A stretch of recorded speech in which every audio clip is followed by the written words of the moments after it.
കത്തനാർ സിനിമയുടെ കുറച്ച് അപ്ഡേറ്റ് ഈ ജനുവരി മാസം വരുന്നുണ്ടെന്ന് അവരുടെ പ്രൊഡക്ഷൻ ടീം അറിയിച്ചിട്ടുണ്ട്.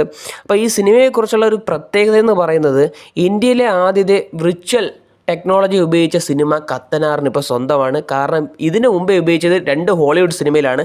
ദി ലയൺ കിങ്ങും പിന്നെ ദി ജംഗിൾ ബുക്ക് എന്ന് പറയുന്ന 2 സിനിമയിൽ ഉപയോഗിച്ച അതേ ടെക്നോളജിയാണ് കത്തനാർ മൂവിയിലും യൂസ് ചെയ്തിരിക്കുന്നത്.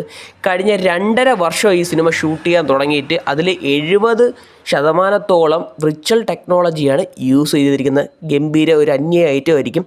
കാരണം ഈ സിനിമയുടെ പ്രതീക്ഷ കൂട്ടാനുള്ള കാരണം കഴിഞ്ഞ വർഷത്തെ ഒരു ടീസർ ഇറക്കിയായിരുന്നു.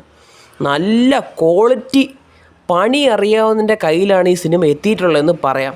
നല്ല സ്റ്റോറിയും ഇതുപോലെ ത്രൂ ഔട്ട് നല്ല VFXും തിയേറ്ററിൽ കാണാൻ പറ്റുന്നുണ്ടെങ്കിൽ സിനിമ ജയിച്ചത് തന്നെയാണ്. കാരണം ബാക്കി നമ്മൾ നോക്കിക്കോളും. അത് മാത്രമല്ല ഈ സിനിമ ഒരു പാൻ ഇന്ത്യൻ സിനിമയല്ല, പാൻ വേൾഡ് സിനിമയാണ്. ഇംഗ്ലീഷിലും ജാപ്പനീസിലും ചൈനീസിലും ലോകമെമ്പാടുമുള്ള ഭാഷയിൽ ഇറങ്ങാൻ പോകുന്ന ഒരു സിനിമ. 200 ലാംഗ്വേജ് ഇറങ്ങാൻ പോകുന്ന സിനിമ എന്നൊരു പ്രത്യേകത ഈ സിനിമയ്ക്കുണ്ട്. പിന്നെ ജയസൂര്യയാണ് നായകനായിട്ട് വന്നിരിക്കുന്നത്. നായിക എന്ന് പറയുന്നത് അനുഷ്ക ഷെട്ടിയാണ്. ആദ്യമായിട്ടാണ് മലയാളത്തിൽ അഭിനയിക്കാൻ അവർ വരുന്നത്. കിടില ആക്ട്രസ്സാണ്, എൻ്റെ ഫേവററ്റ് ആക്ട്രസ് കൂടെയാണ്. പിന്നെ പ്രഭുദേവയുണ്ട്. പോരാത്തതിന് ലാലേട്ടൻ്റെ ക്യാമിയോ ഉണ്ട്. പിന്നെ ഈ പ്രൊഡക്ഷൻ ടീം എന്ന് ഗോകുലം ഗോപാലനാണ്. ഏകദേശം 90 കോടി രൂപയാണ് ഈ സിനിമയുടെ ബഡ്ജറ്റ് എന്ന് പറയുന്നത്. സിനിമ ബ്രേക്ക് ഈവൻ പോയിൻ്റ് എന്നൊക്കെ പറയുന്നത് 250 കോടിക്ക് മേളിൽ പിടിക്കുന്ന സിനിമ.